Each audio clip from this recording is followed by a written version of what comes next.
এই জন্য পাল্লা পাল্লি চলে না। জুনাইদ বাগদাদি বললেন, বাবারে, ইন্না রাহমাতাল্লাহি করিবুম মিনাল মুহসিনিন, আল্লাহর রহমত ওলিদের কাছে সবসময় আল্লাহর সন্তুষ্টি, রাজামন্দি, আল্লাহর খুশি রহমত ওলিদের উপরে নাজিল হতে থাকে। এই জন্য জুনাইদ বাগদাদি বললেন, বাবা, আল্লাহর কোরআনে ওয়াকুনু মা'আস সাদিকিন দিয়ে আল্লাহ বুঝাইলেন, আমার ওলিদের সোহবতে যাও, আমার ওলিদের মোহাব্বতে যাও। এই জন্য কুতুবদিয়াতে হযরত মালিক শাহ রহমাতুল্লাহ আলাইহি ঘুমায়, হাজার হাজার মন চাল ডাল গরু ছাগল মানুষ পাঠায় দেয়, লক্ষ লক্ষ মানুষ খায়। একটা দ্বীপের ভিতরে হাজার হাজার লক্ষ লক্ষ মানুষ তার ওরস শরীফে হাজির হয়ে যায়। পঙ্গপালের মতো মানুষ চলে যায়, কারণ ওখানে আল্লাহর রহমত আছে। আমার পীর ও মুর্শিদের দরবারে 54 বছর ধরে কোটি কোটি কোটি কোটি মানুষ গেল, কোটি কোটি মানুষ খাবার খাইলো। আজও পর্যন্ত চালির অভাব হলো না, ডালির অভাব হলো না, খাবারের অভাব হলো না, মারামারি দরাদরি গুতাগুতি পারাপারি লাগলো না, ধাক্কা ধাক্কি পারাপারি লাগলো না। একজন আরেকজনের ধাক্কা লাগলো, হাতটা ধরে কয় ভাই ভুল হয়ে গেছে, পারা লাগলো কয় ভাই ভুল হয়ে গেছে। আমার পীর মুর্শিদের দরবারে এইভাবে আদব দেখানো হয়। একজন আরেকজনের ধাক্কাও যদি লেগে যায়, অন্যায় মাফ হয়ে গেছে ভাই, ভুল হয়ে গেছে ভাই, ভুল হয়ে গেছে, আপনি আমারে মাফ করে দেন।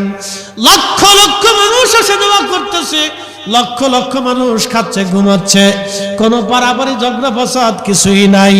এটার নাম আল্লাহর ওলির দরবার, এখানে আল্লাহর রহমত লুকানো আছে। আগামী 30 এপ্রিল 14 তারিখ 30 এপ্রিল এই দিন যায় রাত্রিবেলা আমার পীর মুর্শিদের দরবারে ফাতিহা শরীফ অনুষ্ঠিত হবে। লক্ষ লক্ষ মানুষ এই দরবারে যাবে, আসবে। আপনাদের দাওয়াত করে গেলাম, আল্লাহ কবুল করুক, সকলে বলেন আমিন। বিশ্ববিখ্যাত আল্লাহর ওলি মালিক ইবনে দিনার আল ইরাকি আল বসরি রাহমাতুল্লাহ আলাইহি, উনি কোনো ওলি ছিলেন না, কোনো আলেম ছিলেন না। উনি একজন সাধারণ ট্যাক্স আদায়কারী, খাজনা আদায়কারী একজন ব্যক্তি ছিলেন। খাজনা আদায় করতেন তিনি, অনেক সম্পদের মালিক ছিলেন মালিক ইবনে দিনার। ওনার জীবন পরিবর্তনের জন্য কি ঘটনা ঘটেছিল, একদিন তিনি ওয়াজ করতেছেন, এরকম মাহফিল হচ্ছে।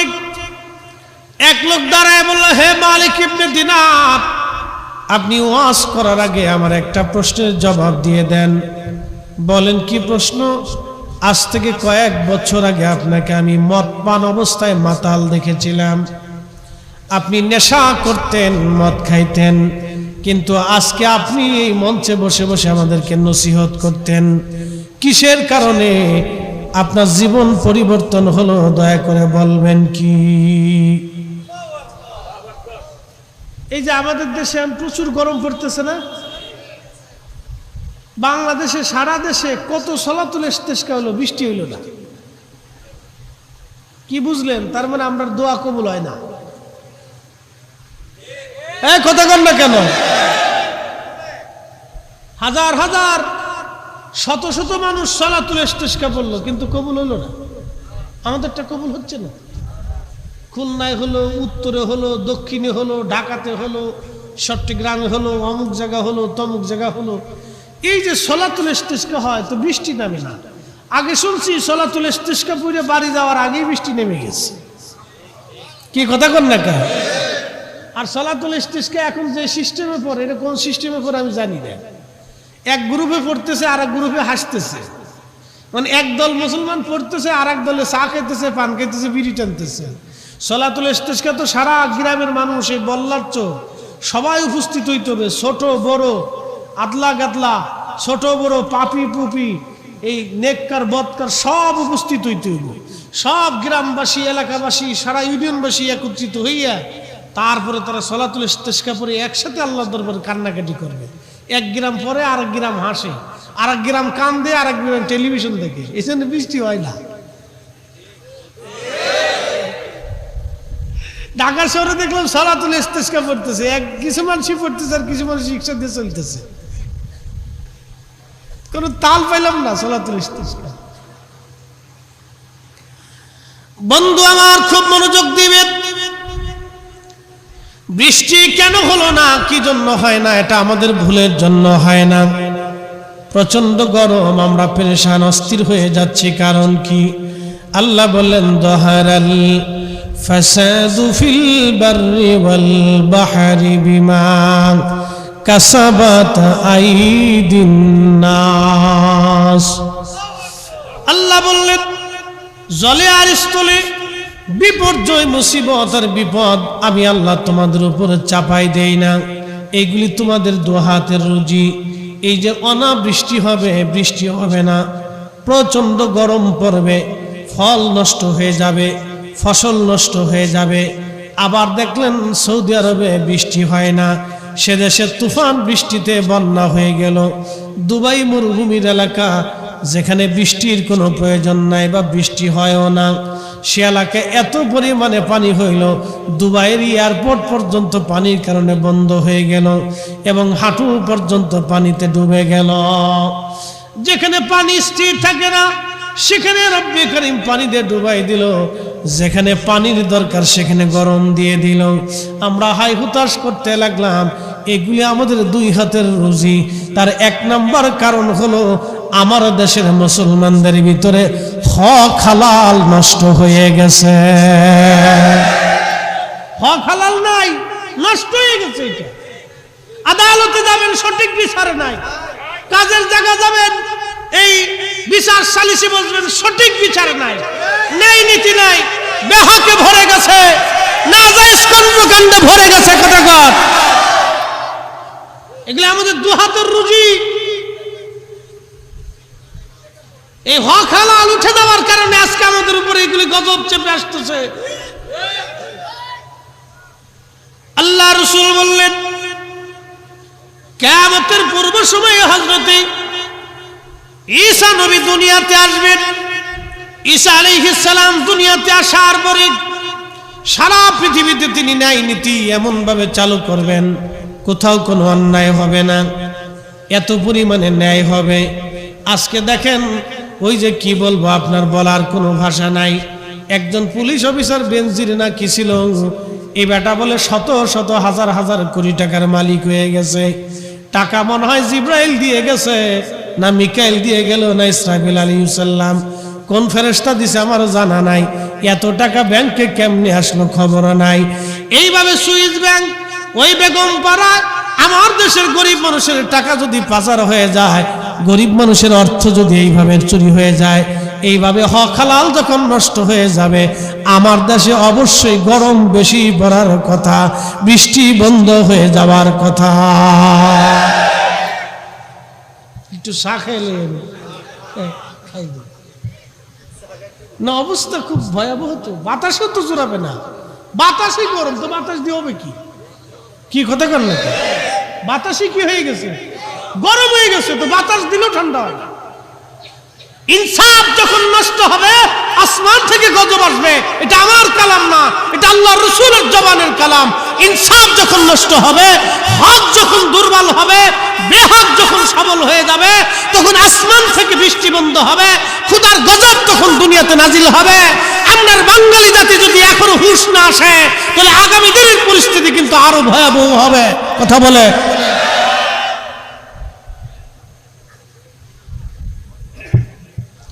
সার ভিতরে চিনি দিয়ে না, না ডায়াবেটিস নাই, কিন্তু চিনি ছাড়াই খাই। যা খাইলাম না চিনি, 2 দিন পর পর খালি দাম বাড়াই, যা খাবো না। যা তরমুজ, চিন্তা করেন দুঃখের কথা কিভাবে বলবো। তরমুজ এটা তো আমাদের সবার প্রিয় খাদ্য গরমের জন্য, ঠিক কিনা? রমজান মাস আসলে ফুট করে একটা তরমুজের দাম 800 টাকা। যার পয়সা আছে সে 800 টাকাতে ধরতে পারে, যার টাকা নাই সে 800 টাকা সারাদিনে পরিশ্রম করে একজন 500 টাকা রুজি করে তরমুজ ধরবে কেমনে? তরমুজের দিকে শুধু চাইয়ে থাকতে হবে। সিন্ডিকেটটা তরমুজের দাম ফুট করে বাড়াই দিল। চিন্তা করতে পারছেন? তারপরে বাঙালি জাতি তরমুজ একটু বয়কট করে দিল, পরে দেখে সদরঘাটের কিনা তরমুজ পয়সা যায়। কি যে অবস্থা, আপনি কল্পনা করলে মাথা নষ্ট হয়ে যাবে। এটা কি শুরু হয়ে গেল? আবার অনেক সময় দেখা যায় কৃষক জমিনের দাম পায় না, কিন্তু ওই দিক দিয়ে বাজারে না। শশা কিনে নিল কেজিতে 1 টাকা, যা বেচতেছে 15 টাকা। দেখেন কি অবস্থা, তো কৃষক দাম পাইতেছে না, যে উৎপন্ন করলো সে দাম পাচ্ছে না, সে গরিব থেকে আরো গরিব হয়ে যাইতেছে, সে ঋণে পড়ে আরো ঋণের মধ্যে পড়ে যাইতেছে। মাঝখান থেকে শয়তান ভুক্তভোগীরা কোটি কোটি টাকা হাতায় নিয়ে যাচ্ছে। এটার নামই অন্যায়। কথা কন না, ঠিক কিনা? এগুলি অন্যায়। যে সারাদিন পরিশ্রম করে খাইছে শুইয়ে আগুনে জ্বলে উৎপন্ন করলো, তার কোনো বেনিফিট নেই। আপনি ঘুমায়েন না, বসে নিচে পড়ে যাবেন, শেষে বিপদ আছে। বয়স হয়ে গেছে, বয়সে পড়ে যাবেন, বয়স হয়ে গেছে না, ভারী মানুষ তো, রাত বেশি হয়ে গেছে। হ্যাঁ না, বেশি হয় না, কেবল 11:30 বাজে, রাত 3টে না বাজলে কি রাত হয় নাকি?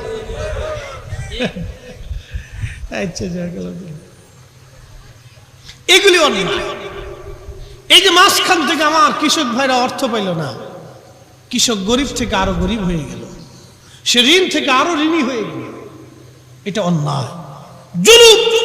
এগুলো নীরব জুলুম। যার পাওয়ার কথা সে পাই না, যে পরিশ্রম করলো সে পাবে, সে না পাইয়া কি হলো, মাঝখান থেকে কিছু সিন্ডিকেট আলারা কামাই করে নিয়ে গেল। ভূত করে হঠাৎ করে ডিমের দাম বাড়ে, কিরা যারা মুরগি পালে পরিশ্রম করে তারা দাম পায় না, মাঝখান থেকে সিন্ডিকেট আলারা দাম নিয়ে চলে গেল। এই চলতেছে। প্রিয় উপস্থিতি, এগুলি অন্যায়। হাজরাতে আল্লাহর হাবিব বললেন, ঈসা আলাইহিস সালাম পৃথিবীতে আসবেন, সারা পৃথিবীতে ন্যায় নীতি কায়েম করবেন, আল্লাহর দুনিয়া এমন ভাবে ইনসাফ হবে।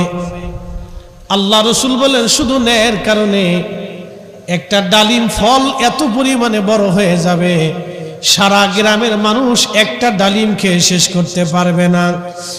একটা গাভীর দুধে এত পরিমাণে দুধ আসবে, শুধু ন্যায়ের কারণে। আল্লাহু আকবার, সারা গ্রামের মানুষ দুধ খেয়ে শেষ করতে পারবে না। একবার জোরে বলা যাবে কি সুবহানাল্লাহ?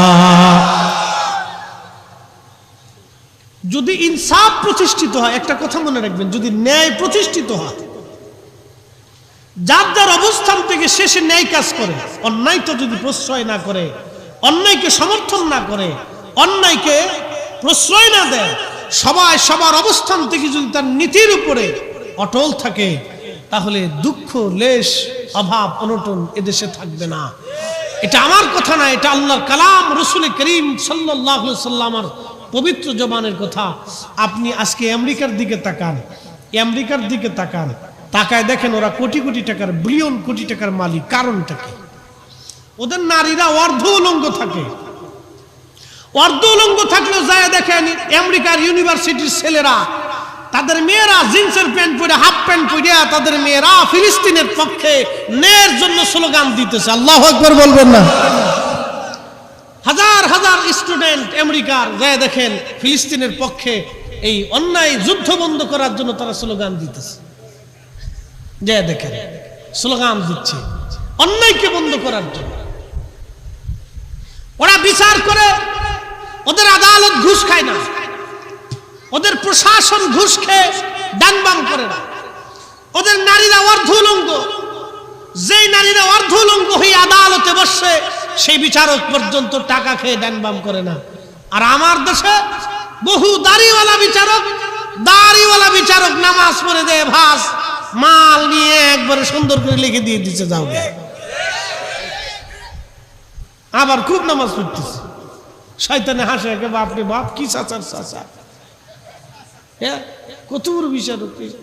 শয়তানে হাসে, আমার স্মৃতি একবারে 7 গুণ বেশি শয়তানি।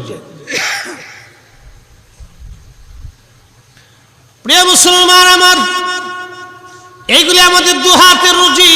আল্লাহর কোরআন এই জন্য বললেন, যাহারাল ফাসাদু ফিল বাররি ওয়াল বাহরি বিমা কাসাবাত আইদিন নাসি লিয়ুযীকাহুম বা'দাল্লাযী আমিলু লাআল্লাহুম ইয়ারজিউন।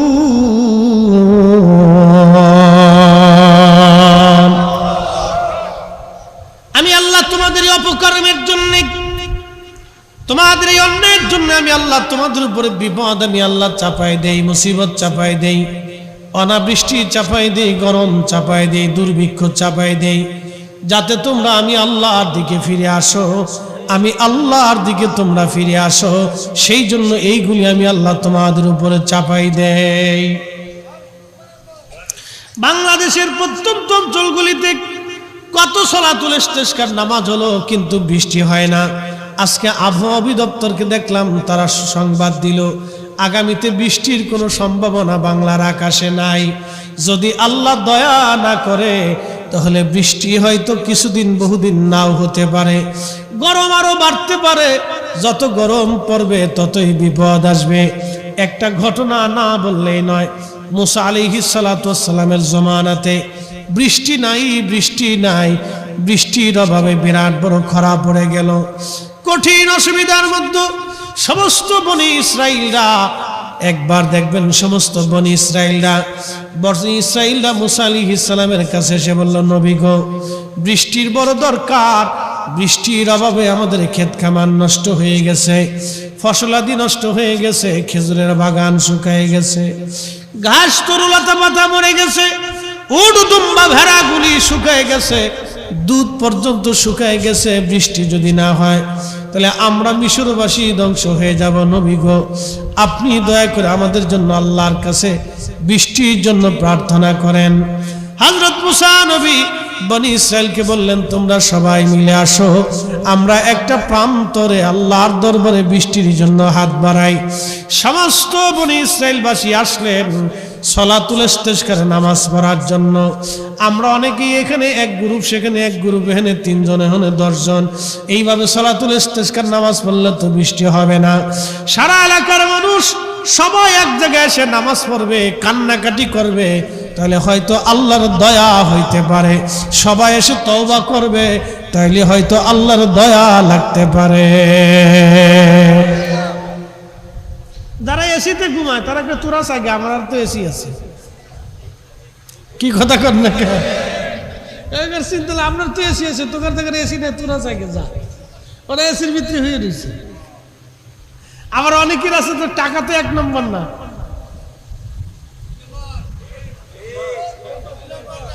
কথা কর না কে? ঢাকা শহরে যারা হাজার হাজার কোটি টাকার মালিক, সবার টাকা কি 1 নম্বর? এতে আইবো সালাতুল ইস্তিসকা পড়ার লাগিয়া, এ তো নিজেই জানে যে আমার টেহাই তো ঠিক না, আমি এসির ভিতরে ঘুমাই, আমি সালাতুল ইস্তিসকা গেলে আর বৃষ্টি হইব না, ও আইতো না, ওরা পাইবেন না জীবনে। হারিকেন ধরে খুঁজলেও চাষা বাপ করলেও ও নামাজ আইতো না। এই যে বনি ইসরায়েলের সমস্ত বনি ইসরায়েলবাসী, লাখে লাখে বনি ইসরায়েল উপস্থিত হলো বৃষ্টির আশায়। লাখে লাখে বনি ইসরায়েল আসলো বৃষ্টির আশায়, বৃষ্টির আশায়। বর্তমান যেটা বনি ইসরায়েল, এটা কিন্তু অরিজিনাল বনি ইসরায়েল না, এলো হলো ভাড়াইটা রোহিঙ্গা। আমরা যেমন রোহিঙ্গাদেরকে জায়গা দিয়েছি, বর্তমানে ইসরায়েল হলো ওইরকম রোহিঙ্গাদের মতো। ওদেরকে ফিলিস্তিনিরা ২য় বিশ্বযুদ্ধের পরে দয়া করে ফিলিস্তিনে তাদেরকে জায়গা দিয়েছিল। আর ওই সময় পশ্চিমারা, আমেরিকা, ব্রিটিশ, ওরা মিলিয়া, এই পশ্চিমা বিশ্ব, আমেরিকা, ব্রিটিশ আর ন্যাটো, ওরা মিলিয়া এইখানে ইসরায়েলদেরকে অস্ত্র দিল, টাকা দিল, সাহায্য দিল, অস্ত্র শস্ত্র দিয়ে আজকে ফিলিস্তিনের বিরুদ্ধে ওরা লাগাই দিল যুদ্ধ। ফিলিস্তিনের যেখানে তাদের ঘর বাড়ি ছিল, তাদের বংশের 1000 বছর ধরে ওরা এখানে বসবাস করে, ওদের পূর্বপুরুষরা এখানে বসবাস করে। আজকে ফিলিস্তিনিদেরকে হটাইয়া লক্ষ লক্ষ ফিলিস্তিনিদের জায়গা বাড়ি ঘর দখল করে নিয়া আজকে ইসরায়েল বাড়ি ঘর বানাইছে। ওরা দখলদার, ওরা জালিম, ওরা জুলুমবাজ। ওদেরকে যারা সমর্থন করে, সৌদির বাচ্চা, এরপরে আরব আমিরাতের বাচ্চা, এরপরে আপনার মিশরের বাচ্চা, তারপরে আছে জর্দানের বাচ্চা, ওরা সব কয়টাই ইহুদির পাঁচটা গোলাম, শয়তানের দালাল। কথা বলেন ঠিক কিনা? সব কটা শয়তানের দালাল, ইহুদির বাচ্চা। আরে 70-75 বছর ধরে ফিলিস্তিনের বাচ্চারা পর্যন্ত মাথা নত করে। আপনি দেখেন তো বাড়ি ঘরগুলি বিরান করে ফেলছে বোমা মেরে মেরে।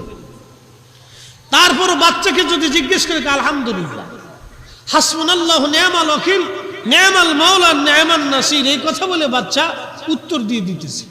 মা মরে গেছে, বাবা মরে গেছে, ভাই মরে গেছে, বোন মরে গেছে, পরিবারে ও একা ছাড়া কিচ্ছু নাই, তারপরও সে ইসরায়েলের কাছে, ইহুদির কাছে মাথা নত করে নেই।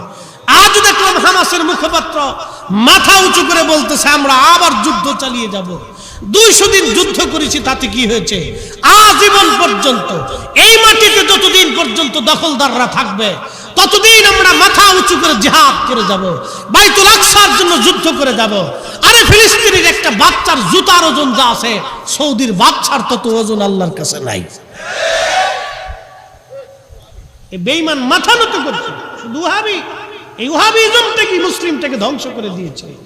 এই আব্দুল ওহাব নজদি, বাচ্চা সৌদ, এরা পুরো আরবটাকে তুর্কি খেলাফত থেকে আলাদা করে একটা কাতার বানাইছে, একটা ওমান বানাইছে, একটা ইয়ামান বানাইছে, একটা দুবাই বানাইছে, একটা বাহরাইন বানাইছে, একটা ইয়ামান বানাইছে, একটা জর্দান বানাইছে, একটা সিরিয়া বানাইছে, একটা সৌদি আরব বানাইছে, একটা ফিলিস্তিন বানাইছে, এরকম একটা ইরাক বানাইছে, একটা ইরান বানাইছে। ছোট ছোট দেশে পরিণত করছে। আগে একসময় ইরান, ইরাক, মিশর, সৌদি আরব, জর্দান, ওমান, ইয়ামান, বাহরাইন, কাতার, দুবাই, কুয়েত, এইরকম আর সংযুক্ত আরব আমিরাত থেকে শুরু করে জর্দান দিয়ে ফিলিস্তিন দিয়ে একটা দেশ ছিল। এই একটা দেশ যদি, আরব দেশ যদি একটা দেশ থাকতো, আজকে সারা পৃথিবীর কাফেররা মুসলমানদেরকে পায়ে সালাম দিয়ে তারপরে পৃথিবীতে চলতো। এই আব্দুল ওহাব নজদি দিয়েছে, এই পুরা আরবটাকে খণ্ড বিখণ্ড করে দিয়েছে। আজকে ওরা আমার দেশে আইছে 8 টাকার তারাবির নামাজ বানানোর জন্য, ওরা আমার দেশে আইছে ইসালে সব বন্ধ করার জন্য, ওরা আমার দেশে আইছে দোয়া বন্ধ করার জন্য, ওরা আমার দেশে আইছে মিলাদুন নবী বন্ধ করার জন্য। হে বল্লাচরের মুসলমান, হে চট্টগ্রামবাসী, সুন্নি মুসলমান যতদিন জিন্দা থাকবে, প্রয়োজন বোধে রাসূলুল্লাহর দুরূদ ও সালাম আমার এই জমিনে ঘরে ঘরে ঘরে ঘরে চালু হবে। হাত উঁচা করে বলেন ঠিক কি না?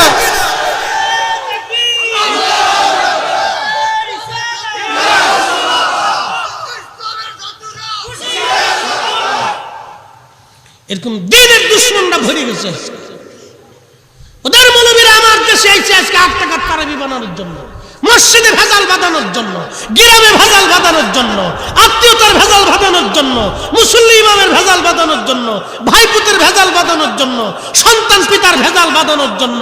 এটা শাহজালালের জমিন, শাহপরানের জমিন, শাহ মাকজুমের জমিন, খান জাহান আলীর জমিন, খাজা বাবা আজমিরের জমিন, কুতুবউদ্দিন কাকির জমিন, নিজামুদ্দিন আউলিয়ার জমিন, মুজাদ্দিদ আল ফুসানির দেওয়া ইসলাম, শেখ আব্দুল হক মুহাদ্দিস দেহলভির দেওয়া ইসলাম, শাহ ওয়ালিউল্লাহর দেওয়া ইসলাম। এদেশে কোনো আব্দুল ওহাব নজদির 5টা গোলামের দেওয়া ইসলাম এদেশে চলবে না। হাত উঁচা করে বলেন ঠিক কিনা? এই বাতিল ফেরকা আমার দেশে মাথা চড়া দিয়ে উঠছে। আমরা যখন উচিত কথা বলি তখন বেদাতি, মাজার হুজারি, ফির হুজারি, বেদাতি, মাজার হুজারি, ফির হুজারি। আমরা বেদাতি, মাজার হুজারি, ফির হুজারি বানাইছি।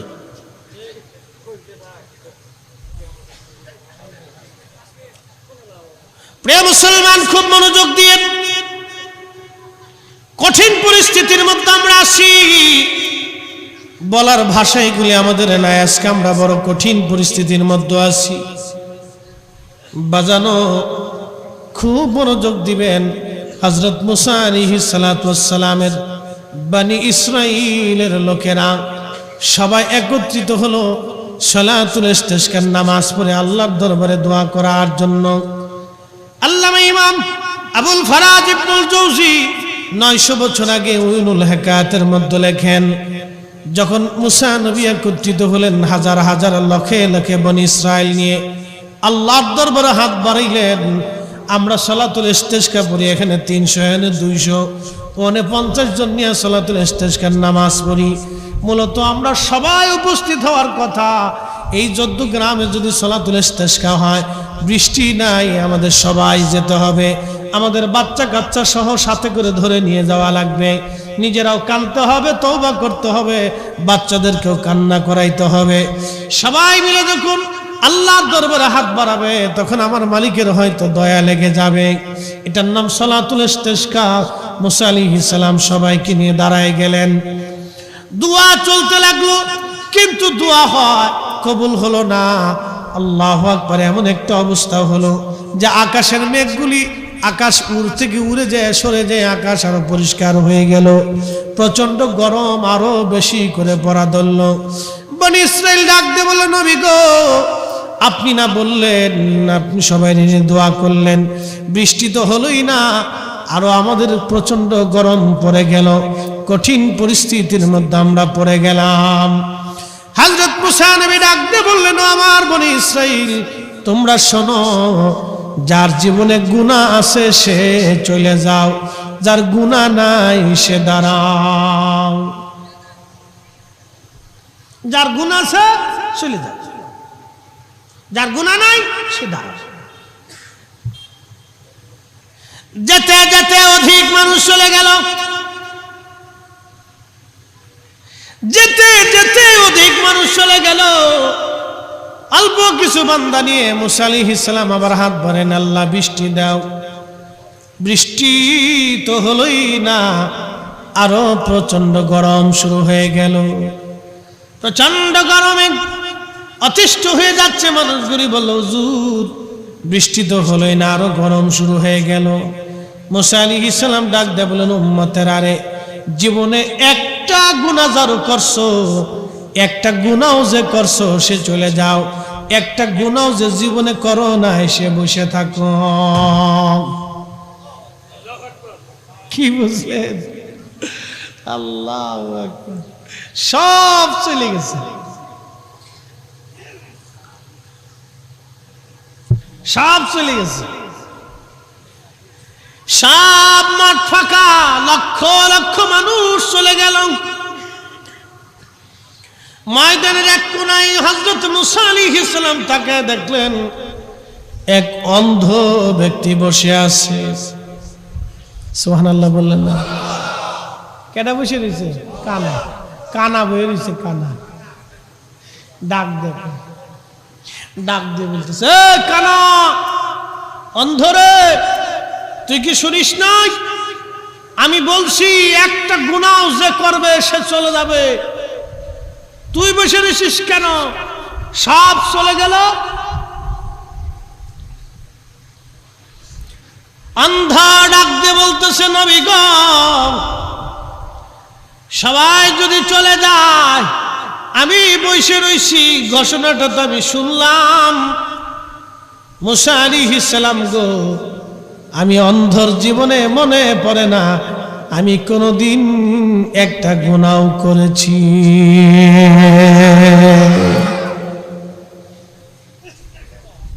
আমার জীবনে মনে পড়ে না যে আমি জীবনে একটা গুনাহ কোনদিন করেছি। চিন্তা করেন, আমার দেশে যে বৃষ্টি হবে কেমনে হবে?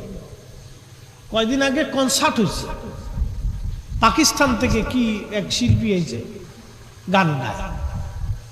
ঢাকা শহরের যত নামি দামি ব্যক্তিবর্গের মাইয়েরা, পোলারা জিন্সের প্যান্ট পরে, Dhaka university, Jagannath university, public ইউনিভার্সিটির মেয়েরা জিন্সের প্যান্ট পরে, একবারে আমেরিকান সিস্টেমে তারা পোশাক পরে, গেঞ্জি গায়ে দিয়ে, আহা, অর্ধ উলঙ্গ হইয়ে নারীরা হাজারে হাজারে লাখে লাখে যুবকের যুবতী নাচতেছে প্রকাশ্যে। আপনি দেখলে শরীর হিম হয়ে যাবে যে আমি কোন দেশে বাস করতেছি, কল্পনা করতে পারবেন। এই মেয়ে অবৈধভাবে অর্ধ উলঙ্গ হয়ে জিন্সের প্যান্ট পরে, গেঞ্জি গায়ে দিয়ে, একটা মেয়ে যখন জিন্সের প্যান্ট পরে আর গেঞ্জি গায়ে দেয় তো ওর থাকে কি? ও তো ল্যাংটা হয়ে গেলেও কোনো কিছু আসে যায় না, ও ল্যাংটা আর ওই একই কথা। কি কথা কর না, ওটা তো ল্যাংটা আরে একই কথা। একটা নারীর কি আছে না আছে সব বোঝা যায়, তো ল্যাংটা হওয়ার ও তো একই কথা। পুরুষ নারী একসাথে গান শুনতেছেন, নাচতেছে, হা হা মুসলমান। বৃষ্টি কেমনে হবে বলেন তো? প্রকাশ্য আল্লাহ রাসূল বলছেন কিয়ামতের আলামত হচ্ছে নারী পুরুষ প্রকাশ্যে জানা হবে। আজকে রমনা গার্ডেন, বলদা গার্ডেন না হলদা গার্ডেন, কি ঘোড়ার ডিম এক একটা, প্রত্যেক জেলাওয়ারি বিনোদন কেন্দ্রগুলি আছে, সি বিচগুলি আছে। আপনি যায় দেখবেন পয়লা বৈশাখের দিন, 14ই ফেব্রুয়ারির দিন, ছুটির দিনে, ঈদের দিনে, ঈদের পরে বিভিন্ন সময়ে সময়ে বিভিন্ন ছুটির সময়ে হাজারে হাজারে লাখে লাখে যুবক যুবতী এক জায়গায় হচ্ছে। কারো মেয়ে, কারো সন্তান, কারো বউ, কারো বেটা, কারো নাতি, কারো পুতি, যুবক যুবতী এক জায়গায় হচ্ছে। কুত্তাই চিন্তা করে তোরা মানুষ হলি কেন? হ্যাঁ ঠিক আসতে বলেন তো, জোরে বলেন। কুত্তাই চিন্তা করে দেখি যে তোরা মানুষ হলি কেন? আমরা কুত্তার তো কাতি মাস আসলে আমরা জায়গা টাকা চিনি না, আল্লাহ আমরা কুত্তা বানাইছি।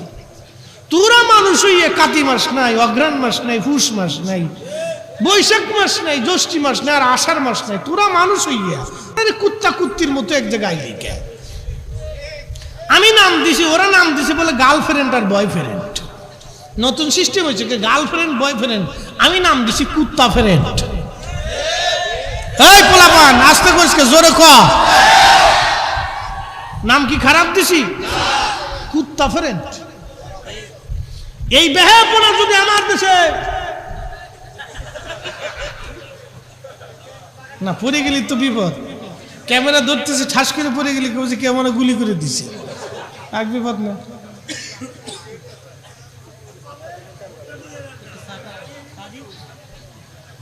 তুই তো জোয়ান মানুষ, বুড়া মানুষ মারার বুদ্ধি করছিস, তুই মনে করছিস এতে মরে গেলে তোর বালা নাকি? গরম করে একটা চা না দে, চিনি ছাড়া দে, এমনি ডায়াবেটিস চিনি ছাড়া আন। দাদার লাগে চিনি ছাড়া।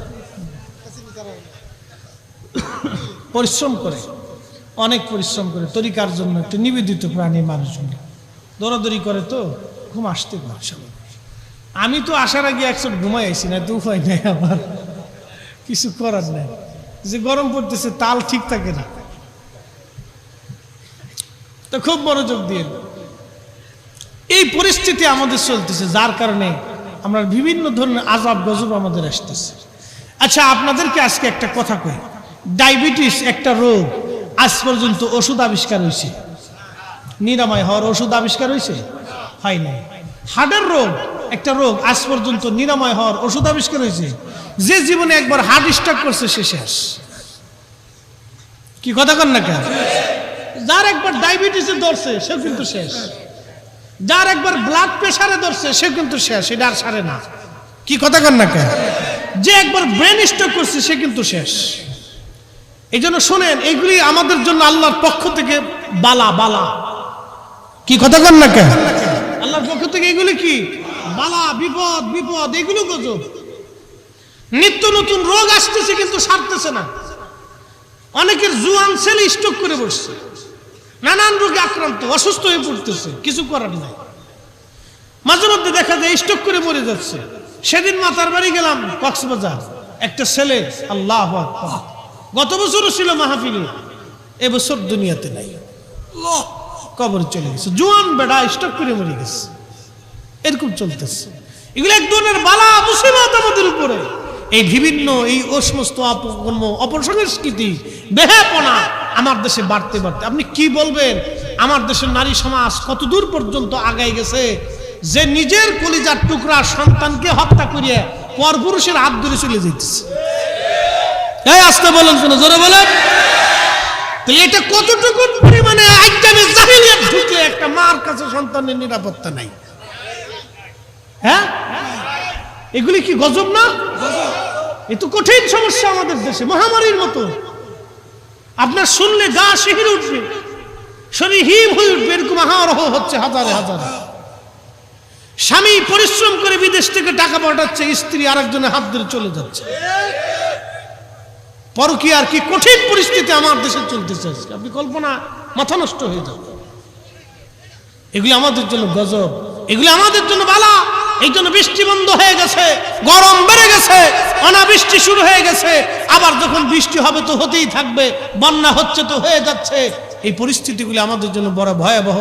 কয়েকদিন আগে খবরে দেখলাম এক মেয়ের 17 দিন পর্যন্ত ধরে নিয়ে, আমার দেশের মেয়েরা ছেলেরা তো বুঝে না, ওরা পিরিতি বাঁধায়, নাম দিছে প্রেম পিরিতি।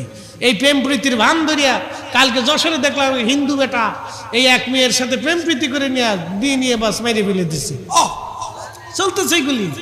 মুসলমান মেয়ে হিন্দু বেটার লগে প্রেমে পড়ে চলে গেছে। চি চি চি, মুসলমান, লজ্জা করা উচিত, শরম করা উচিত। এগুলি চলতেছে। যুবক যুবতী চলতেছে নিয়ে ব্ল্যাকমেইল করে, মোবাইলে ভিডিও করে বছরের পর বছর তার সাথে ব্ল্যাকমেইল চলতেছে। এগুলি সাবধান। আপনার যদি সতর্ক না হন তাহলে আমার সন্তানগুলি আগামীর জন্য ভয়াবহ পরিণতির শিকার হবে। এক্ষুনি সতর্ক হতে হবে। আপনার ছেলে, আপনার মেয়ে, আপনার নাতি, আপনার পুতি কোথায় যায়, কি করে, কোন জায়গা যায়, কখন আসে, কখন যায়, কি করে, একবারে সার্চ লাইটের মতো টর্চ লাইট মেরে মেরে পরীক্ষা নিরীক্ষণ করতে হবে। ছোট বাচ্চাদের হাতে মোবাইল দেওয়া যাবে না। ছোট মেয়েদের হাতে এরকম মোবাইল আপনারা দিবেন না। যতই বাপ ডাকুক কাজ হবে না। দাদা ডাকুক আর খালো ডাকুক, ফুফা ডাকুক, দেবেন না। একবারে বাটাম চালান, টাইট করে দিবেন, ফুটবল দিয়ে দেন, ওই ক্রিকেট দিয়ে দেন, র্যাকেট দিয়ে দেন, কিন্তু মোবাইল দিবেন না। এগুলি আমাদের অপসংস্কৃতি আমাদের দিকে ঢুকাইয়া আমাদের যুবক আর যুবতীদেরকে জেনার দিকে নিয়ে এগুলির নিকৃষ্ট বানানোর বুদ্ধি চলতেছে। কথা বলেন ঠিক কিনা? তোরা ঠিক করে তো কালকে যায় মোবাইল টিপলি ওয়াজের সময় খালি ঠিক ঠিক ঠিক ঠিক কালকে যাবে।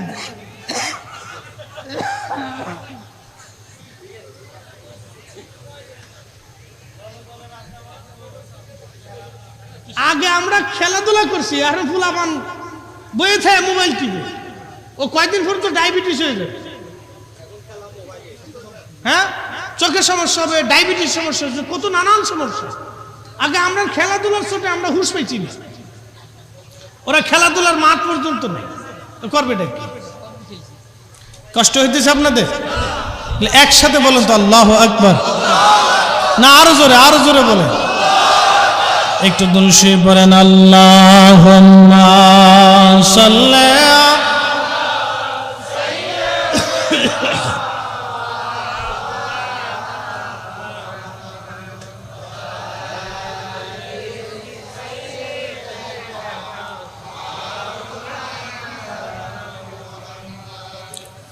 ওই নামই আমার গলার মালা, ওই নাম জপে মোর জুড়ায় জ্বালা। আমার সব ভুল হবে না পেলে ওই, আমার সব ভুল হবে না পেলে ওই চরণ তলে ঠাই। ওই নামের মাঝে কি যেন এক শান্তি খুঁজে পাই। বলেন ওই নামের মাঝে কি যেন এক শান্তি খুঁজে পাই। আমি বিভোর হই রসুল নামের দুরূদ পড়ে যাই। ওই নামের মাঝে কি যেন এক শান্তি খুঁজে পাই। আল্লাহুম্মা সাল্লি আলা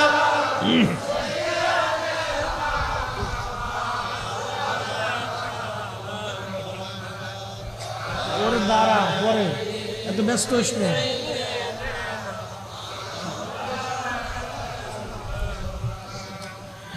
বন্ধুগণ আমার, হাজরাতে মুসা আলাইহিস সালাতু ওয়াস সালাম ডাক দিলেন, অন্ধ বলো কি? বলে হুজুর হা, জীবনে কোনোদিন মনে পড়ে না আমি কোনোদিন কোনো গুনাহ করেছি। তবে নবী গো, একটা ভুল করেছিলাম, এই ভুলটা যদি গুনাহ হয় তাহলে আমি চলে যাব, আর যদি গুনাহ না হয় আমি বসে থাকব। কি ভুল করছিলি রে? বলে হুজুর, সদর রাস্তা দিয়ে যাওয়ার সময় রাস্তার পাশেই একটা বাড়ি ছিল। এই বাড়ির সদর দরজা উন্মুক্ত ছিল, খোলা ছিল। যখন সদর দরজা খোলা, মুসা নবী গো, আমার চোখ ওই সদর দরজা দিয়ে অন্দর মহলে ওই মহিলার দিকে নজর চলে গেল। ঘরের ভিতরে নারীরা তো নিজস্ব হালতে সব সময় থাকে। আপনার আমার মা বোনেরা, আমাদের স্ত্রী এবং সন্তানেরা, পরিবারের সদস্যরা নিজস্ব আঙ্গিকে ঘরের মধ্যে বাড়িতে থাকে। হযরতে মুসা নবী ডাক দিয়ে বললেন, আল্লাহর বান্দা বলো। ওই অন্ধ ডাক দিয়ে বলে, নবী গো, ওই সদর দরজা দিয়ে অন্দরমহলে নারীর দিকে আমার নজর চলে গেল। বেগানা নারীর দিকে যখন নজর চলে গেল, আমি তখন চোখটারে ঘুরাইয়া চোখটাকে ধমক দেয়া বললাম, চোখ, আজকে তুই বেগানা নারীর দিকে আমার আজকে ঘুরাই নিয়ে গেছিস, আজকে তোরে আর আমি আস্ত রাখবো না। এই কথা বলিয়া সঙ্গে সঙ্গে আমার চোখটা আমি নষ্ট করে ফেললাম। ও নবী মুসা, শোনো গো, আমি অন্ধ ছিলাম না, পাপ থেকে বাঁচার জন্য আমি চোখ অন্ধ করে ফেলছি। হুজুর, যদি গুনাহ হয় আমি চলে যাব, গুনাহ না হইলে আমি বসে থাকব।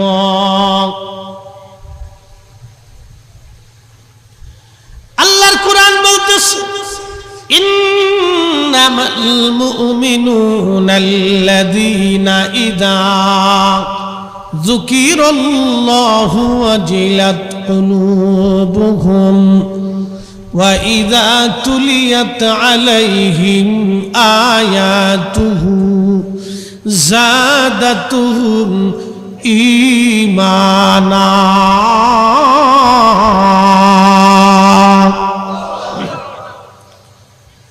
আল্লাহ ডাক দিয়ে বললেন, মুমিন তো তারাই যাদের স্মরণে আল্লাহর স্মরণ আসার সঙ্গে সঙ্গে অন্তরটা আল্লাহর ভয়ে থরথর করে কাঁপতে থাকে।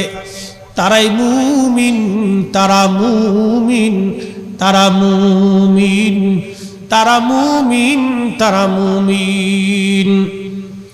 হযরতে মুসা আলাইহিস সালাতু ওয়াস সালাম ডাক দিয়ে বলেন, অন্ধরে, তুমি তো গুনাহ করোই নাই, বরং গুনাহ থেকে বাঁচার জন্য তুমি এমন ভাবে নিজেকে শাস্তি দিয়েছ। যাও হে অন্ধ, তুই হাত বাড়া, হাত না বাড়াইলে আজকে দোয়া কবুল হবে না রে। তুই হাত বাড়া, খোদার দরবারে বৃষ্টি চা।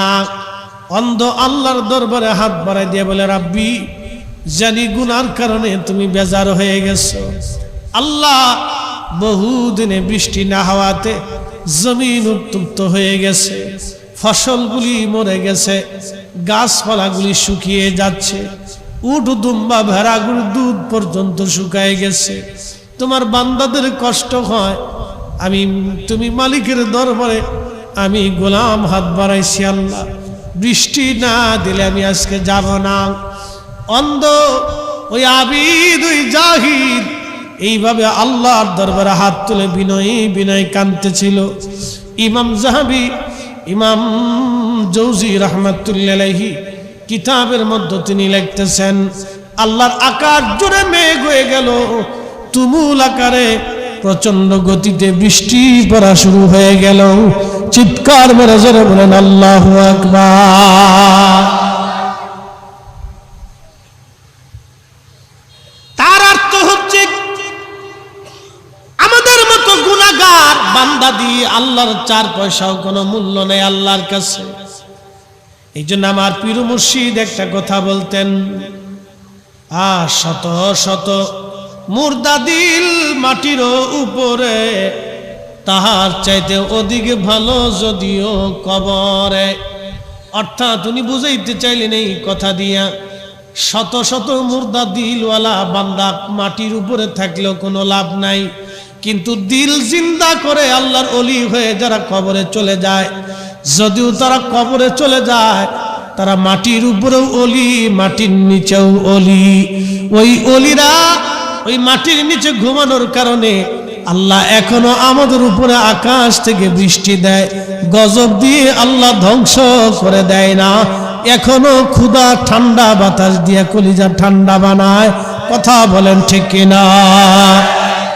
এই জন্য আমি মাঝে মধ্যে বলি, সিন্নি খাইছো মোল্লা চিনো নাই, সিন্নি খাইছো মোল্লা চিনো নাই। আল্লাহর ওলি এই জমিনের ভিতরে থাকবে, কুতুব আবদাল ওলিরা সর্বসময়ের জন্য জমিনের মধ্যে থাকবে। যাদের উসিলায় আল্লাহর আকাশ থেকে বৃষ্টি হয়। হযরতে মিশকাতুল মাসাবি কিতাব মিশকাতুল মাসাবির বাবুল কারামতের ভিতরে একখানা হাদিস আসছে, হযরত আলী রাদিয়াল্লাহু আনহু একদিন দোয়া করতেছিলেন। একজন লোক বললেন, ইয়া আমিরাল মুমিনিন, আপনি একটু শামের জন্য বদদোয়া করে দেন, সিরিয়ার জন্য বদদোয়া করেন। শাম বলা হতো বর্তমানে জর্দান, সিরিয়া, লেবানন, লিবিয়া, ফিলিস্তিন, মিশরের এক অংশ দিয়ে বিরাট অংশটাকে বলা হতো শাম। শামের জন্য আপনি বদদোয়া করে দেন। তখন হযরত আলী রাদিয়াল্লাহু আনহু বদদোয়া করলেন না। দোয়া শেষ হয়ে যাওয়ার পরে তো ওই লোকটা ডাক দিয়ে বলল, আমিরুল মুমিনিন, আপনি শামের জন্য কেন বদদোয়া করলেন না?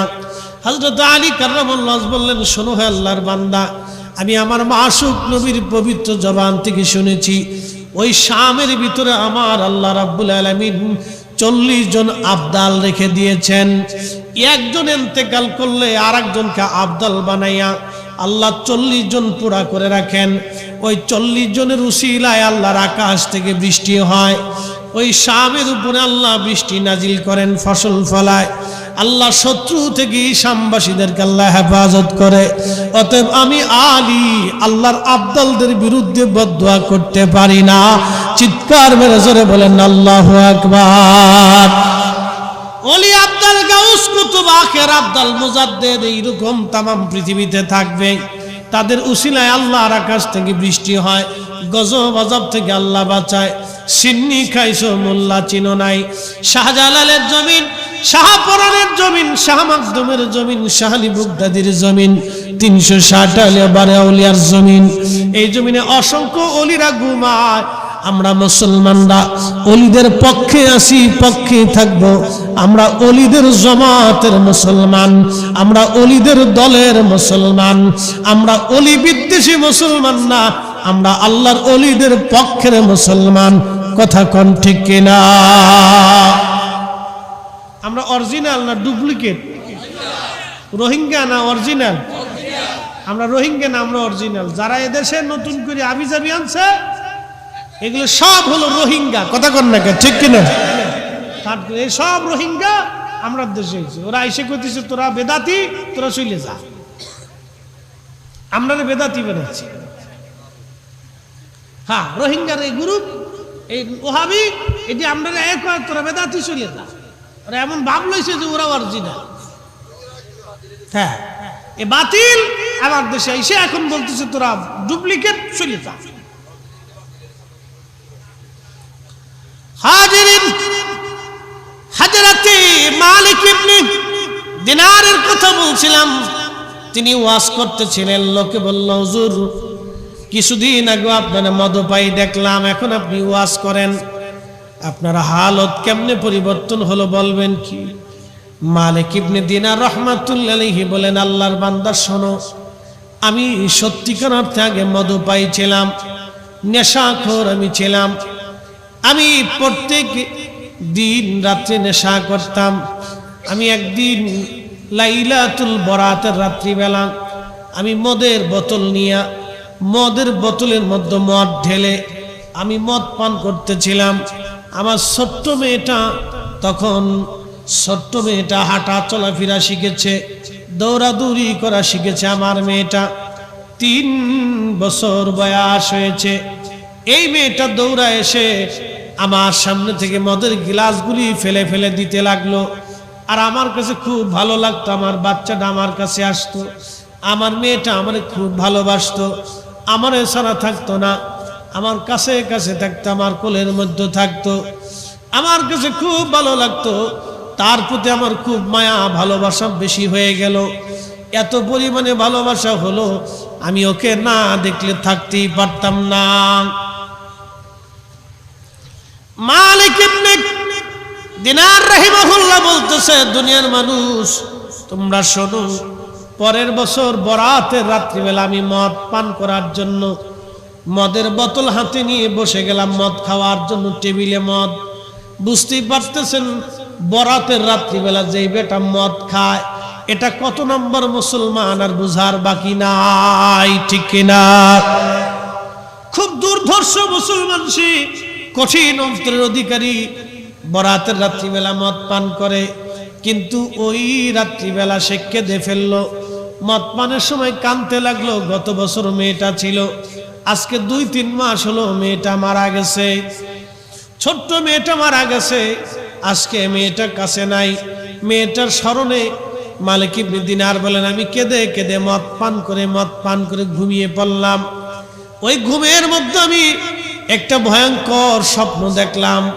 স্বপ্ন দেখি আল্লাহর জমিনে হাসর কায়েম হয়ে গেছে, বিরাট বড় মাঠ, আল্লাহু আকবার, বিরাট বড় মাঠ, বিরাট বড় মাঠ, শুধু আগুন, হাহাকার, ক্রন্দন, কান্নাকাটি, বিপদ আর বিপদ, মুসিবত আর মুসিবত, বিরাট বড় মাঠ।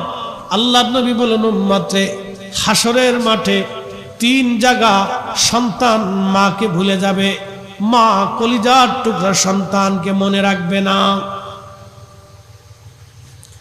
হাসরের মাঠে 3 জায়গা মা সন্তান ভুলে যাবে,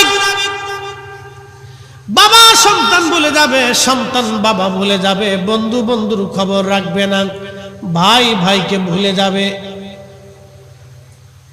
স্বামী স্ত্রীকে ভুলে যাবে, স্ত্রী স্বামীকে ভুলে যাবে। হাসরের মাঠে 3 জায়গা। 1 নম্বর, যখন মিজানের পাল্লায় ওজন শুরু হয়ে যাবে, নেকের পাল্লা ওজন হবে না গুনার পাল্লা ওজন হবে। আব্দুল করিম, বাবার নাম আব্দুল জব্বার, লাব্বাইক ইয়া রাব্বাল আলামিন, আল্লাহর দরবারে দাঁড়ায় যাবে। নেকি বদিগুলি ওজন শুরু হয়ে যাবে। তখনই আল্লাহর বান্দা হিমশিম খাবে। ওই সময় সন্তানের কথা মনে রাখবে না, পিতামাতার কথা মনে রাখবে না, আত্মীয় স্বজনের কথা মনে রাখবে না, নিজের চিন্তায় একেবারে পেরেশান হয়ে যাবে। আর একটু পরিষ্কার করে বলি, ওই যে আমাদের দেশে বিরাট বড় মামলার আসামি, আপনি মার্ডার মামলার আসামি হয়ে গেছেন। আপনি মার্ডার করেন নাই, কিন্তু আসামি হয়ে গেছেন। মামলা যেতে যেতে সুপ্রিম কোর্ট পর্যন্ত মামলা চলে গেল। একেবারে সুপ্রিম কোর্টের শেষ বেঞ্চ, বিচারপতির কাছে মামলা। শেষের দিন আজকে বিচারপতি রায় দিয়ে, বিচারপতি আজকে রায় হয়ে যাবে, মামলার চূড়ান্ত রায় আজকে হবে। এই রায়ের পরে আর কোনো রায় নাই। সমস্ত সাক্ষী তলব কথাবার্তা শোনার পরে বিচারপতি বসে গেলেন, রায় দিবেন তিনি 2 মিনিট পরে। ওই 2 মিনিটটা ওই আসামির জন্য কত বড় কঠিন হবে বলেন তো। সে সন্তান ভুলে যাবে, স্ত্রী ভুলে যাবে, আত্মীয় স্বজনের কথা তখন মনে থাকবে না। একটাই তার চিন্তা, বিচারপতি রায় দিবেন, এই রায়টা কি হবে, আমার পক্ষে হবে না বিপক্ষে হবে। ওই আসামি খুবই চিন্তায় পড়ে যাবে, দুনিয়ার কোনো কিছুর কথা মনে থাকবে না। হাসরের মাঠে ওজনের পাল্লা, নেকির পাল্লা, গুনার পাল্লা ভারী হবে না, নেকির পাল্লা ভারী হবে। যখন ওজন কায়েম হয়ে যাবে, তখন আল্লাহর বান্দারা হিমশিম খেয়ে যাবে। কোটি কোটি হাসরবাসী মানব আর জিন পাগল পারা হয়ে যাবে। সেই দিন কেউ কারো দিকে ভূক্ষেপ করবে না, কেউ কারো খোঁজ বার্তা নিবে না, চিন্তায় পেরেশানির মধ্যে পড়ে যাবে। আল্লাহ নবী বললেন, মিজানের পাল্লায় বান্দা সন্তানকে ভুলে যাবে, সবাই সবাইকে ভুলে যাবে, কেউ কারো কথা মনে রাখবে না। 2 নম্বর, আমলনামা ডান হাতে দিবে না বাম হাতে দিবে। যখন সবার আমলনামা ডান হাত বাম হাতে দেওয়া শুরু হয়ে যাবে, নেককারদের আমলনামা সামনে দিয়ে ডান হাতে দেওয়া হবে, বদকারদের আমলনামা পিছন দিক দিয়ে বাম হাতের মধ্যে দিয়ে দেওয়া হবে। এই কঠিন পরিস্থিতিতে হাসরের বাসী মা সন্তান ভুলে যাবে, সন্তান বাবা মাকে ভুলে যাবে। এই সময় কেউ কারো কথা মনে রাখতে পারবে না, কঠিন হিমশিম খেয়ে যাবে। এই সময় বাঁচতে যদি চান, 14 গ্রামবাসী আল্লাহর হুকুম না মাইনে গেলে মহা বিপদ। এই সময় যদি বাঁচতে চান, আল্লাহর জিকিরে নিজের জিহ্বাকে সিক্ত করে যান। এই সময়টা যদি বাঁচতে চান, আমার রসুলের গোলামি করে যান। কারণ এ সময় নবী ছাড়া আর কেউ আপন হবে না, নবী ছাড়া আর কেউ আপন হবে না। কথা বলেন না কেন, ঠিক কিনা? ওই নামই আমার গলার মালা, ওই নাম জপে মোর জুড়াই জ্বালা।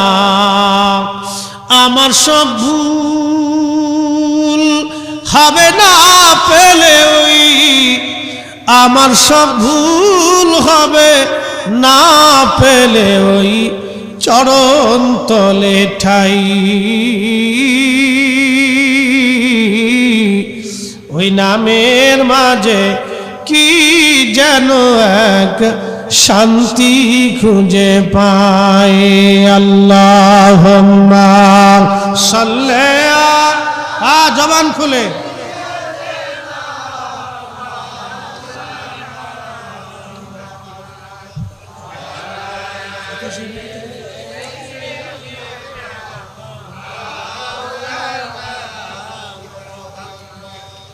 বন্ধু আমার। 3 নাম্বার মিজানের পাল্লা, 3 নাম্বার ফুলসিরাতের ঘাট। ফুলসিরাতের ঘাটে কেমনে পার হবে এ চিন্তায় হাসরবাসী পেরেশান হয়ে যাবে। কেউ কারো কথা মনে রাখবে না, কেউ কারো কথা মনে রাখবে না। এই সময় বড় কঠিন। মালিক ইবনে দিনার রাহমাতুল্লাহ আলাইহি বললেন, দুনিয়ার মানুষে তোমরা শোনো, হাসরের মাঠে আমারে শাস্তি দেওয়ার জন্য বিরাট বড় একটা অজগর সাপ আমাকে তাড়া করতে লাগলো। আমি হাসরের মাঠ ধরে দৌড়াইতে লাগলাম। খুবই কঠিন আমার ওই স্বপ্ন দেখি, বিরাট বড় অজগর সাপ, খুবই ভয়ঙ্কর। এই সাপটা আমাকে তাড়া করতে লাগলো। আমি দৌড়াই, বহু মাঠ ভরে দৌড়াইতে লাগলাম, কিন্তু কেউ আমার সাহায্য করে না। আমি দেখলাম হাসরের মাঠের এক কোণায় এক বৃদ্ধ বসে আছে। তার পোশাকগুলি খুবই সুন্দর, কিন্তু সুঘ্রাণ শরীর থেকে আসে। বৃদ্ধের কাছে দৌড়ে যে বললাম, বৃদ্ধ রে, আমারে তুমি আজকে সাহায্য করো, ওই সাপ আমাকে তাড়া করতেছে, সাপটাকে তুমি একটু তাড়ায় দাও। বৃদ্ধ ডাক দিয়ে বলল, মালিক ইবনে দিনার রে, আমি দুর্বল, হীন ক্ষীণ, এত বড় অজগর সাপ তাড়ানোর ক্ষমতা আমার নাই। অন্য কোথাও তুমি চলে যাও।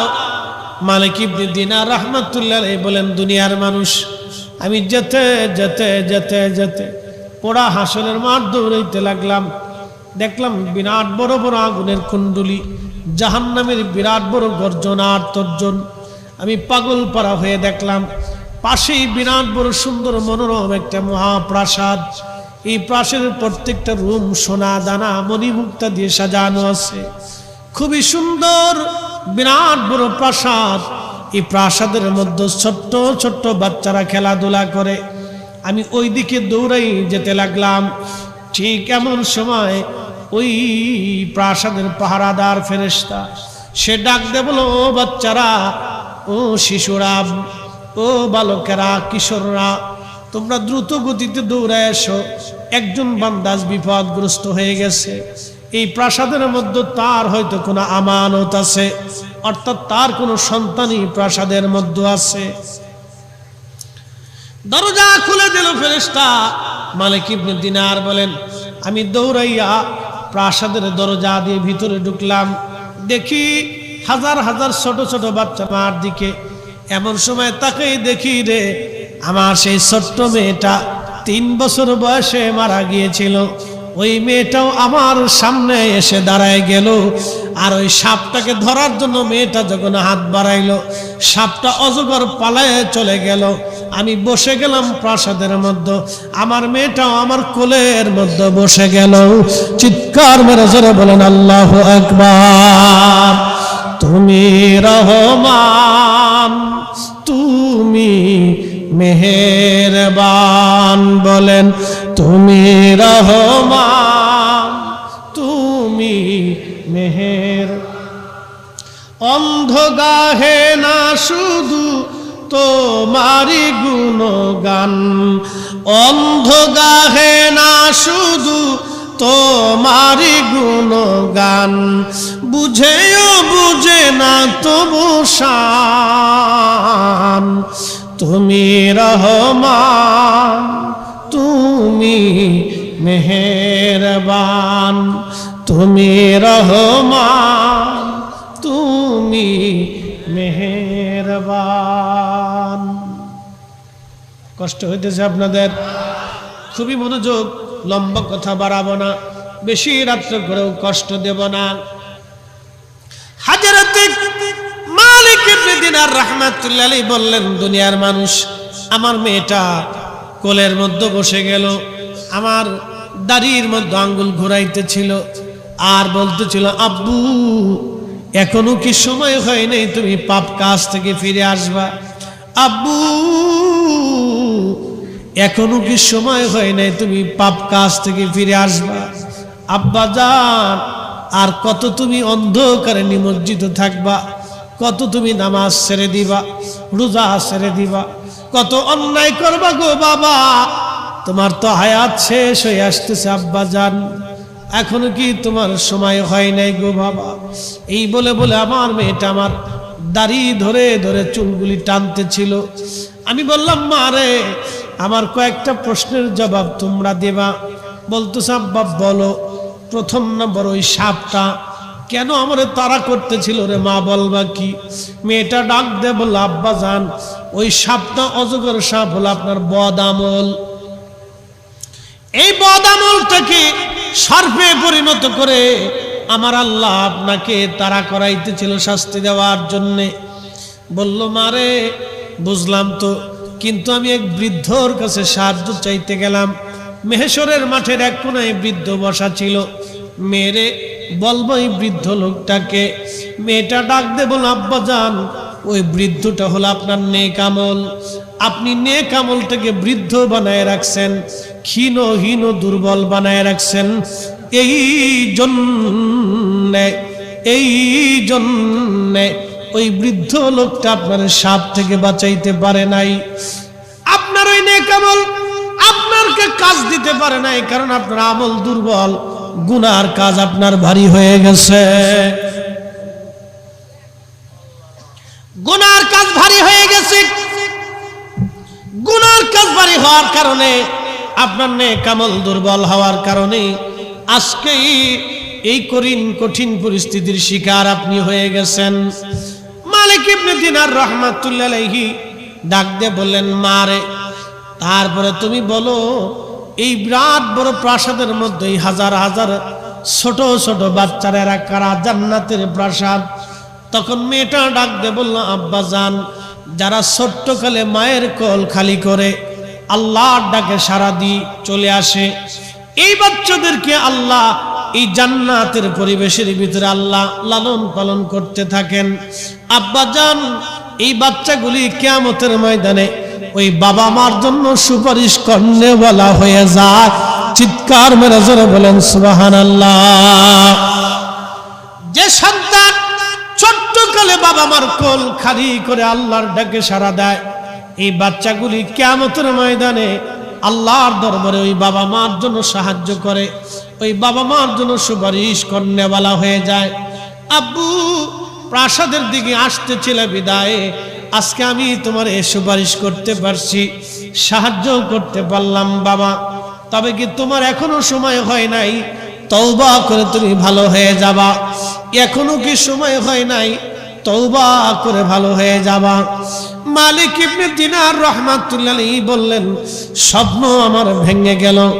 স্বপ্ন থেকে উঠিয়া তওবা করিয়া জীবনের সমস্ত সম্পদগুলি আল্লাহর রাস্তায় দান করিয়া আমি আল্লাহ পাওয়ার জন্য রাস্তায় বের হয়ে গেলাম। এত পরিমাণে আল্লাহ ওয়ালা হয়ে গেলেন তিনি, এত বড় ওলি তিনি হয়ে গিয়েছিলেন। পৃথিবীর বড় বড় ইমামরা তার নামে কিতাব লিখে গেছে, তার প্রশংসা করে গেছে। একবার জোরে বলা যাবে কি আল্লাহু আকবার। এই জন্য ওলিদের দাম বেশি। ওলিদের কথা কর না কেন? ওলিদের জোরে কর, ওলিদের দাম বেশি। কারণ কি? ইন্না আকরামাকুম ইনদাল্লাহি আতকাকুম। আল্লাহর ওলিরা যার অন্তরে তাকওয়া বেশি, আল্লাহর দরবারে তার দাম বেশি। সুবহানাল্লাহ। কি বাড়ি যাইয়া ও দিন মজুর হতে পারে, রিকশাওয়ালা হতে পারে, ও আধা শিক্ষিত হতে পারে, চ্যান্সেলর ও প্রিন্সিপালও হতে পারে। শিক্ষা, মেধা, জ্ঞান, গরিমা, অর্থ, বৃত্ত, সৌন্দর্য এগুলি দিয়ে আল্লাহর দরবারে নাজাতের কোনো রাস্তা যদি থাকতো তাহলে হযরত বেলালের কোনো ভ্যালুই ছিল না। যদি বংশ দিয়ে আর নাজাতের রাস্তা হইতো তাহলে আবু জাহেল নাজাত পাইতো, বেলালে নাজাত পাইতো না। যদি সৌন্দর্য দিয়ে নাজাতের ব্যবস্থা থাকতো তাহলে হযরত বেলালের কিছু পাওয়ার কথা না। যদি অর্থবিত্ত দিয়ে নাজাতের ফয়সালা হইতো তাহলে রোম সম্রাটটা নাজাত নিয়ে নিত, ওয়াসাল কারনির 4 পয়সাও মূল্য ছিল না। কিন্তু আল্লাহর দরবারে ওয়াসাল কারনির দাম বেশি, কারণ ইন্না আকরামাকুম ইনদাল্লাহি আতকাকুম, তার অন্তরে আল্লাহর ভয় বেশি ছিল। অথচ রাসূলের দরবারে বসে একটা হাদিসও কোনোদিন শুনে নাই, আল্লাহর নবীর দরবারে বসে একটা কোরআনের আয়াতও কোনোদিন শুনে নাই।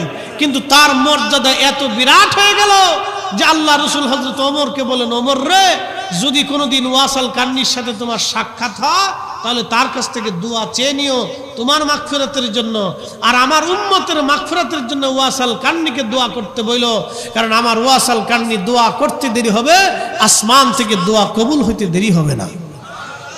তাহলে ওলিদের দরকার আছে না নাই? ওলিদের সোহবতে যাওয়ার প্রয়োজন আছে না নাই? ওলিদের মজলিসে বসার দরকার আছে না নাই?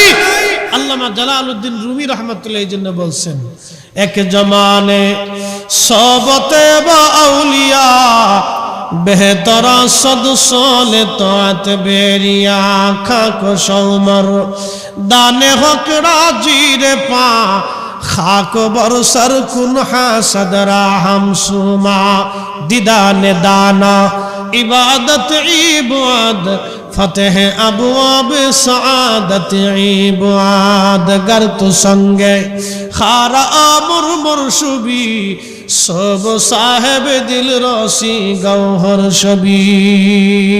চিৎকার মেরে জোরে বলেন না মারহাবা। অসুবিধা লাগে? বোঝা যায়? তাহলে অলির সাথে মোহাব্বত রাখার দরকার আছে না না? কেন আছে বুঝাইতেছি।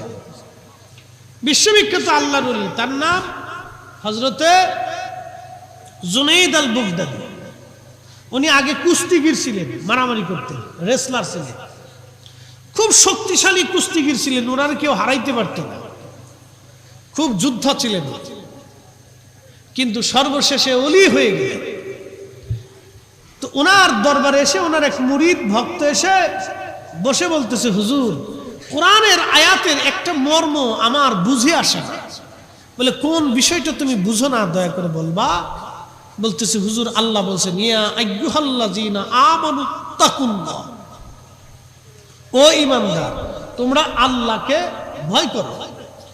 এরপরে আল্লাহ বলছেন, ওয়াকুনু মা'আস সাদিকিন, আমার ওলিদের সোহবতে চলে যাও, আমার ওলিদের মজলিসে বসো, সাদিকদের মজলিসে বসো, সাদিকদের সোহবতে চলে যাও, সাদিকদের মহাব্বতে বসো।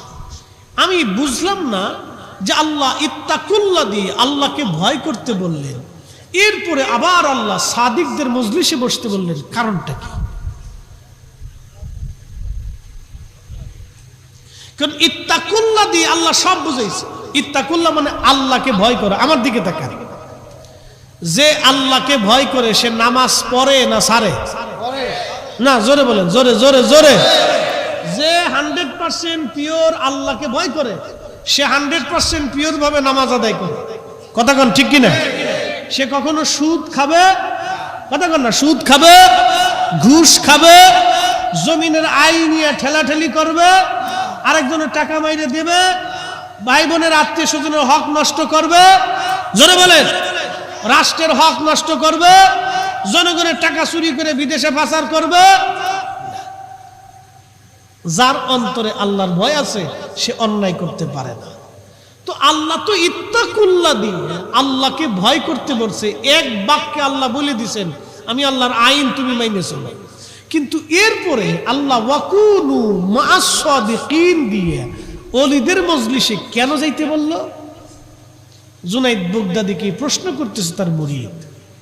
তখন জুনাইদ বুগদাদি তাকে এক সুন্দর উত্তর দিয়ে বলেন, বাবা, তোমার শরীরে কি পাখার বাতাস লাগতেছে? বলতেছে, হ্যাঁ হুজুর, আমার শরীরে পাখার বাতাস লাগে। বলতেছে কেন বাতাস লাগে?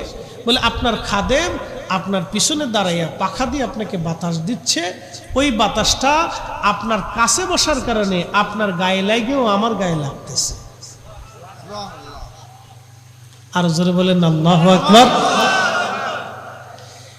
হযরত জুনাইদ বাগদাদী রাহমাতুল্লাহ আলাইহি বলতেছে, বাবা রে তুমি কি কোরআনের সে আয়াত পড়ো না, ইন্না রাহমাতাল্লাহি করিবুম মিনাল মুহসিনিন,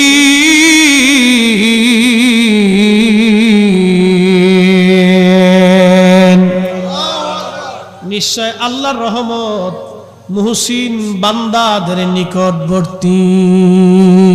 ঠিক কিনা? নিশ্চয় আল্লাহর রহমত মুহসিন ওলিদের নিকটবর্তী। বাবারে আমার গায়ে আমার খাদেম বাতাস দেওয়ার কারণে তুমি আমার সোহবতে বসার জন্য, যদি তোমার গায়ে বাতাস লাগে ও বাজান আমার, তাহলে শোনো আল্লাহ কেন অলিদের মজলিসে যাইতে বললেন?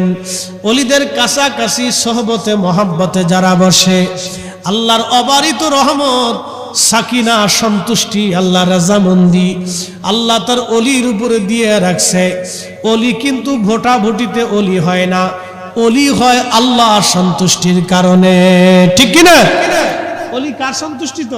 আল্লাহর সন্তুষ্টিতে অলি হয়, অলি ভোটাভুটি দিয়ে হয় না। একটা ঘটনা শুনে এসে বলবো না, কষ্ট হইতেছে আপনাদের? রাত কেবল শুয়া 12টা বাজে, 1.5 ঘন্টা ওয়াজ হয়েছে। আর 2-10 মিনিট না পারলে আসলাম ভাই আমরা আবার হাদিয়া দিবেন না, তো আর এক জ্বালা আছে, বিপদ আছে। আজকে সার্ভিস কম দিয়েছেন, মাইনা কম দিয়ে চলে যায়। তো মনোযোগ দেন, এই আশেপাশে যারা আছেন তারা শুনে। আমাদের ফরিদপুরের কানাইপুর আমার এলাকা, ফরিদপুর সদর থানার একটা এলাকা কানাইপুর। এই কানাইপুর এলাকায় এক ধনাঢ্য ব্যক্তি ছিল, আমাদের এলাকায় খুব ধনাঢ্য ব্যক্তি ছিল। 80 থেকে 90 দশকে খুব পয়সাওয়ালা, অনেক জমিদার, কয়েকশো বিঘে সম্পত্তির মালিক ছিল, কয়েকশো বিঘে। অর্থাৎ আমাদের দেশের 26 শতকে এক পাখি, 52 শতকে 1 বিঘে, তার কয়েকশো বিঘে সম্পত্তির মালিক ছিল। তো বুঝেন কি পরিবারের সম্পদ ছিল। ওই সময়কার অনেক পয়সাওয়ালা অর্থওয়ালা লোক ছিল। তো ওই সময় দরবার শরীফে মানুষ গরু হাঁটাই লয়ে যেত, কাফেলা ছিল না, গরু হাঁটাই লয়ে যাওয়া, মাথায় করে তো খেদমত হুজুর কেবলা থাকতে। এই সময় ওই লোকটা চিন্তা করলো যে 8 যদি এত বড় মেলা বসে তাহলে আমিও পারব, আমার তো পয়সা করি কম নাই। তখন তো গরু 2 সাইডে ফেলাইলে মানুষ কিন্তু কম হইতো না, তখন মানুষের দরিদ্রতা বেশি ছিল, পয়সা করি কম ছিল। বিরিয়ানি রানলে মানুষ খুব খুশি হইতো, যাইতো, বসতো। তো উনি গরু 2 সাইডে ফেলাই দিয়ে একটা বিরাট বড় মাহফিল টাহফিল দিয়ে একবারে, উনি যদি এমনি মাহফিল করে তাহলে অসুবিধা নাই, কিন্তু উনি পাল্লা দিতেছেন যে 8 যদি এত বড় মজমা মিলাইতে পারে তাহলে আমি পারবো না কেন? সে যদি একা একা করে তাহলে অসুবিধা নেই, আল্লাহর কাজ করতেছে করুক।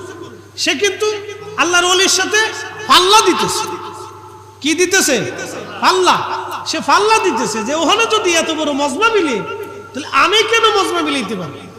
তো এই বেটা করলো কি, প্রথম বছর 2 সাইডে গরু ফেলাইলো, এরপরের বছর একটু বাড়াইলো, এরপরের বছর একটু বাড়াইলো, মোটামুটি 4-5 বছরে একবারে বিরাট বড় একটা মজমা মিলিয়ে ফেলল। কিন্তু এই মজমাতে আল্লাহর সন্তুষ্টি নাই। আমার পীর মুর্শিদের দরবারে আজকে কত বছর ধরে চলতেছে বলেন? হ্যাঁ, 54 বছর না? 54 বছরে আজ পর্যন্ত 40 শট পড়ছে। হ্যাঁ জাকির ভাইরা কথা কন না, তেলে শর্ট পড়ছে, তরকারি শর্ট পড়ছে, গোস্তে শর্ট পড়ছে, কোনো কিছু শর্ট পড়ে না, তাহলে চালাই কে? না না, একসাথে বলে হ্যাঁ হয়েছে না, আরো জোরে বলে কে চালায়? কালকে ছিলাম মহেশখালী, মহেশখালীর পাশে একটা দ্বীপ আছে কুতুবদিয়া। এই কুতুবদিয়ার একজন ওলি আছে, তার নাম মালিক শাহ রহমাতুল্লাহ। আল্লাহু আকবার কন্যা। একবারে সাগরের ভিতরে বিচ্ছিন্ন একটা দ্বীপে উনি বসবাস করতেন। এই কুতুব আল্লাহর ওলি এখানে ঘুমাই রয়েছেন। ওনার অনেক কারামত আছে, বহু ঝড় তুফান উনি দুয়া দিয়ে থামাই ফেলাই দিচ্ছে। আল্লাহু আকবার। পানি এখনো মানুষ আশ্চর্য হয় যে পানি উপরে উঠে কিন্তু কুতুব দিয়ে ভাসে না, কুতুব দিয়ে দ্বীপ ডুবে না, এটার নাম ওলি। এজন্য আমরা সুন্নিরা ওলিদের পক্ষে আছি, কথা কোন না কা।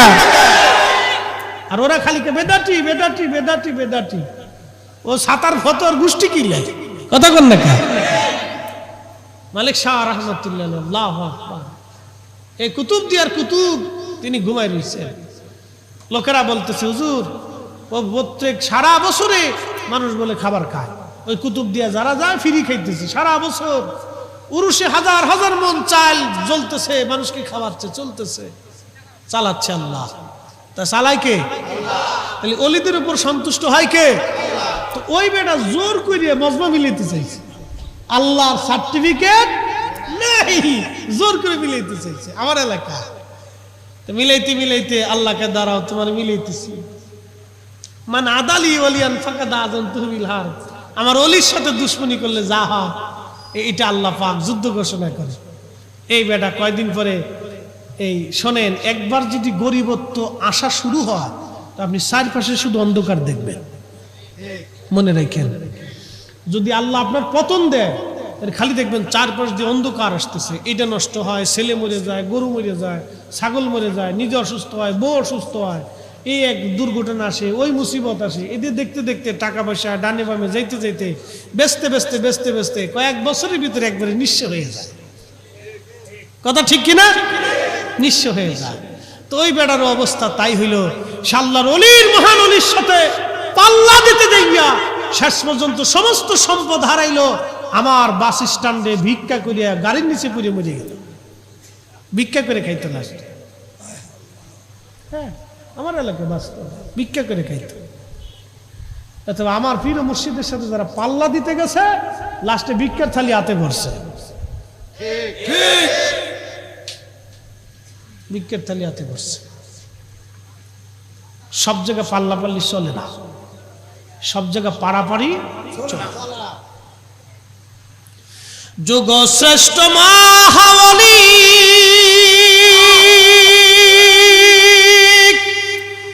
আমার মুর্শিদ মাওলানা, ঠিক কিনা? ওরে এক নজরা দেখলে যারে দিলের জ্বালা থাকে না, ওরে এক নজর দেখলে যারে দিলের জ্বালা থাকে না।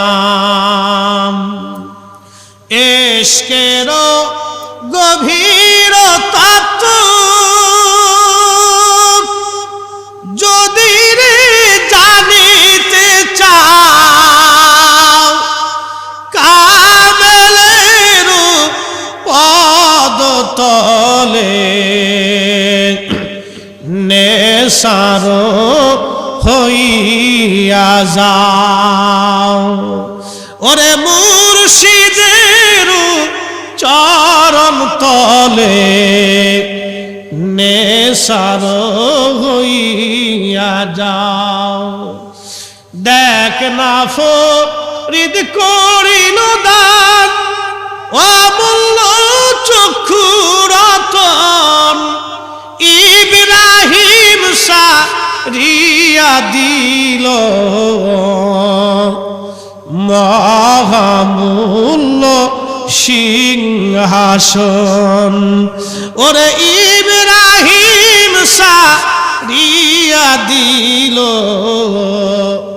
মহামূল্য সিংহাসন। আল্লাহ ইয়া রহমান ইয়া রহিম।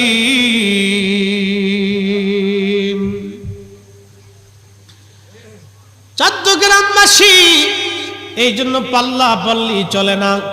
জুনাইদ বাগদাদি বললেন, বাবারে ইন্না রাহমাতাল্লাহি করিবুম মিনাল মুহসিনিন, আল্লাহর রহমত ওলিদের কাছে সবসময় আল্লাহর সন্তুষ্টি রাজামন্দি আল্লাহর খুশি রহমত ওলিদের উপরে নাজিল হতে থাকে। এই জন্য জুনাইদ বাগদাদী বললেন, বাবা আল্লাহর কোরআনে ওয়াকুনু মা'আস সাদিকিন দিয়ে আল্লাহ বুঝাইলেন, আমার ওলিদের সোহবতে যাও, আমার ওলিদের মোহাব্বতে যাও। এই জন্য কুতুবদিয়াতে হযরত মালিক শাহ রহমাতুল্লাহ আলাইহি ঘুমায়, হাজার হাজার মন চাল ডাল গরু ছাগল মানুষ পাঠায় দেয়, লক্ষ লক্ষ মানুষ খায়। একটা দ্বীপের ভিতরে হাজার হাজার লক্ষ লক্ষ মানুষ তার ওরস শরীফে হাজির হয়ে যায়। পঙ্গপালের মতো মানুষ চলে যায়, কারণ ওখানে আল্লাহ রহমত আছে। আমার পীর ও মুর্শিদের দরবারে 54 বছর ধরে কোটি কোটি কোটি কোটি মানুষ গেল, কোটি কোটি মানুষ খাবার খাইলো। আজও পর্যন্ত চালির অভাব হলো না, ডালির অভাব হলো না, খাবারের অভাব হলো না, মারামারি দরাদরি গুতাগুতি পারাপারি লাগলো না, ধাক্কা ধাক্কি পারাপারি লাগলো না। একজন আরেকজনের ধাক্কা লাগলো, হাতটা ধরে কয় ভাই ভুল হয়ে গেছে, পারা লাগলো কয় ভাই ভুল হয়ে গেছে। আমার পীর ও মুর্শিদের দরবারে এইভাবে আদব দেখানো হয়। একজন আরেকজনের ধাক্কাও যদি লেগে যায়, অন্যায় মাফ হয়ে গেছে ভাই, ভুল হয়ে গেছে ভাই, ভুল হয়ে গেছে, আপনি আমারে মাফ করে দেন। লক্ষ লক্ষ মানুষ এসে দোয়া করতেছে, লক্ষ লক্ষ মানুষ খাচ্ছে ঘুমাচ্ছে, কোনো পারাপারি ঝগড়া ফসাদ কিছুই নাই।